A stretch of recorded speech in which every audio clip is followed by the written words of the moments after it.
اعوذ باللہ من الشیطان الرجیم بسم اللہ الرحمن الرحیم۔ لاکھوں کروڑوں درود حضور نبی کریم صلی اللہ علیہ وآلہ وسلم پر اور آپ کی آل پر۔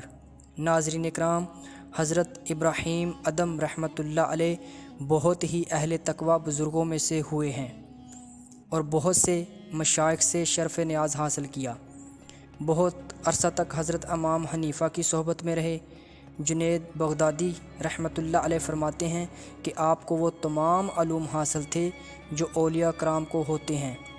ایک مرتبہ امام ابو حنیفہ کی مجلس میں حاضر ہوئے تو لوگوں نے حقارت امیز نگاہوں سے دیکھا، لیکن امام ابو حنیفہ نے سیدنا کہہ کر خطاب کیا اور اپنے نزدیک جگہ دی، اور جب لوگوں نے سوال کیا کہ انہیں سرداری کہاں سے حاصل ہو گئی تو امام صاحب نے فرمایا کہ ان کا مکمل وقت ذکر و شغل میں گزرتا ہے اور ہم دنیاوی مشاغل میں بھی حصہ لیتے رہتے ہیں۔ ابتدا میں آپ بلخ کے سلطان اور عظیم المرتبت حکمران تھے۔ ایک مرتبہ آپ محو خواب تھے کہ چھت پر کسی کے چلنے کی آہٹ محسوس ہوئی تو آواز دے کر پوچھا کہ چھت پر کون ہے؟ جواب ملا کہ میں آپ کا ایک شناسہ ہوں، اونٹ کی تلاش میں چھت پر آیا ہوں۔ آپ نے فرمایا کہ چھت پر اونٹ کس طرح آ سکتا ہے آپ کو؟ اور اس نے جواب دیا، آپ کو تاج و تخت میں خدا کس طرح مل جائے گا؟ یہ سن کر آپ ہیبت زدہ ہو گئے، اور دوسرے دن جس وقت دربار جمع ہوا تھا تو ایک بہت ہی ذی چشم شخص دربار میں آ پہنچا۔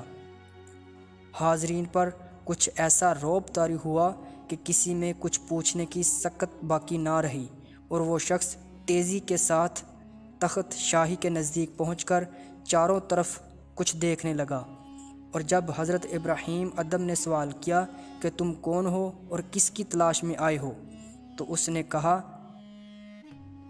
میں قیام کرنے کی نیت سے آیا تھا، لیکن یہ تو سرائے معلوم ہوتی ہے، اس لیے یہاں قیام ممکن نہیں۔ آپ نے فرمایا کہ برادرم، یہ سرائے نہیں بلکہ شاہی محل ہے۔ اس نے سوال کیا کہ آپ سے قبل یہاں کون آباد تھا؟ فرمایا کہ میرے باپ دادا۔ غرض کہ اس طرح کئی پشتوں تک پوچھنے کے بعد اس نے کہا، اور اب آپ کے بعد یہاں کون رہے گا؟ فرمایا کہ میری اولادیں۔ اس نے کہا کہ ذرا تصور فرمائیے کہ جس جگہ اتنے لوگ آ کر چلے گئے اور کسی کو ثبات حاصل نہ ہو سکا، وہ جگہ اگر سرائے نہیں تو اور کیا ہے؟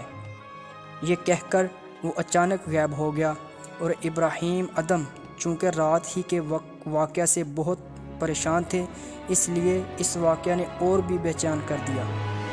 آپ اس کی جستجو میں نکل کھڑے ہوئے، اور ایک جگہ جب ملاقات کے بعد آپ نے ان کا نام دریافت کیا تو انہوں نے فرمایا کہ مجھے خضر کہتے ہیں۔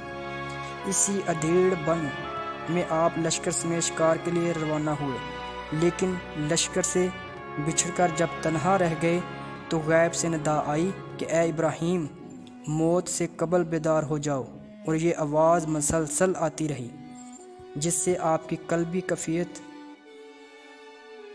دیگروں ہوتی چلی گئی۔ پھر اچانک سامنے ایک ہرن نظر آ گیا، اور جب آپ نے شکار کرنا چاہا تو وہ بول پڑا کہ اگر آپ میرا شکار کریں گے تو آپ خود شکار ہو جائیں گے، اور کیا آپ کی تخلیق کا یہی مقصد ہے کہ آپ سیر و شکار کرتے پھریں؟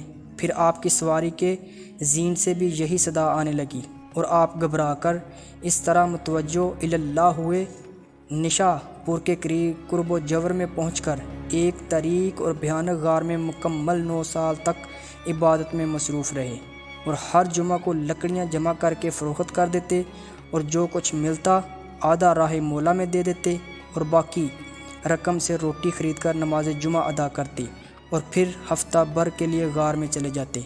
معزز ناظرین اکرام، اگر آپ کو ہماری یہ ویڈیو پسند آئی ہے تو لائک کیجئے، سبسکرائب کیجئے ہمارے چینل اولیاء کرام کو، تاکہ ہماری رہنمائی ہو سکے۔ شکریہ، تھینکس فار واچنگ۔